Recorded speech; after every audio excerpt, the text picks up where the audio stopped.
एक गांव में लाला बख्शीलाल नाम का एक जमींदार रहता था। वो बहुत ही धूर्त और चालाक था। गरीब किसानों की मजबूरी का फायदा उठाकर उन्हें बेवकूफ बनाता और उनकी मेहनत पर डाका डालता था। लाला अक्सर अपने नौकर धनीराम से शान से कहता, ये किसान बड़े मूर्ख होते हैं, दिन रात खेत में खटते रहते हैं और बदले में सूखी रोटी खाते हैं। और मैं देखो, सिर्फ दिमाग लगाकर इनकी सारी फसल अपने गोदामों में भर लेता हूँ। राजा तो मैं हूँ इस गांव का। धनीराम हंसते हुए बोला, बिल्कुल लाला जी, पूरे गांव में आपकी ही चलती है। आपके चालाकी को कोई समझ भी नहीं सकता। इसी बीच वहां रामधन नाम का एक गरीब किसान आता है। उसकी हालत बहुत खराब थी, कपड़े फटे हुए और चेहरा मायूस। रामधन ने हाथ जोड़कर कहा, लाला जी, मेरी हालत बहुत खराब है। मेरी जमीन बिक चुकी है। मैंने सुना है कि आप ठेके पर खेत देते हैं। अगर मुझे भी 1 साल के लिए खेत मिल जाए तो मैं कुछ कर लूं। लाला चालाकी से मुस्कुराया। ठीक है, लेकिन मेरी शर्तें सुन ले। जो भी फसल होगी उसका आधा तेरा और आधा मेरा। मानता है तो खेती कर, वरना दफा हो जा। बेचारा रामधन मजबूरी में मान गया। उसने खेत लिया और दिन रात मेहनत करने लगा। कई महीने बीते, फसल तैयार हुई। रामधन खुश था कि इस बार घर में अन्न भरेगा। लेकिन जैसे ही लाला खेत पर आया, उसने चालाकी से सारी अच्छी फसल खुद ले ली और रामधन को सिर्फ टूटी फूटी फसल पकड़ा दी। रामधन रो पड़ा। हे भगवान, क्या मेरी मेहनत का यही फल है? कब तक हम गरीबों को ये जमींदार लूटते रहेंगे? कुछ महीने बाद रामधन का बेटा शंकर शहर से पढ़ाई पूरी करके गांव लौटता है। गांव की हालत देखकर उसका खून खौल उठता है। पिताजी, ये क्या हाल बना रखा है? सभी किसान गरीब और दुखी क्यों हैं? रामधन ने आह भरते हुए कहा, बेटा, ये सब लाला बख्शीलाल की वजह से है। मेहनत हम करते हैं और मुनाफा वो ले जाता है। शंकर ने दृढ़ निश्चय किया। पिताजी, अब ये अन्याय नहीं चलेगा। इस बार मैं खुद लाला की शर्तों में ही उसे मात दूंगा। अगले दिन शंकर लाला के पास गया।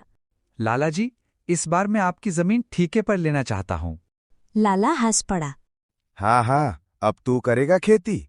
शहर से आया लौंडा खेत में हल चलाएगा। जा बेटा, तेरा काम नहीं है ये।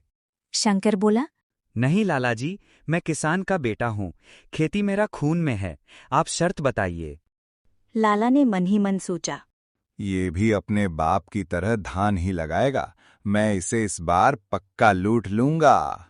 फिर बोला, ठीक है, जो फसल होगी उसका आधा मेरा और आधा तेरा, लेकिन ऊपर का हिस्सा मेरा होगा और नीचे का तेरा।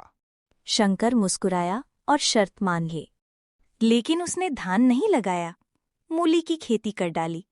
कुछ महीनों बाद खेत मूली से भर गया। जब लाला आया तो हैरान रह गया। अरे, ये क्या? तूने मूली लगा दी?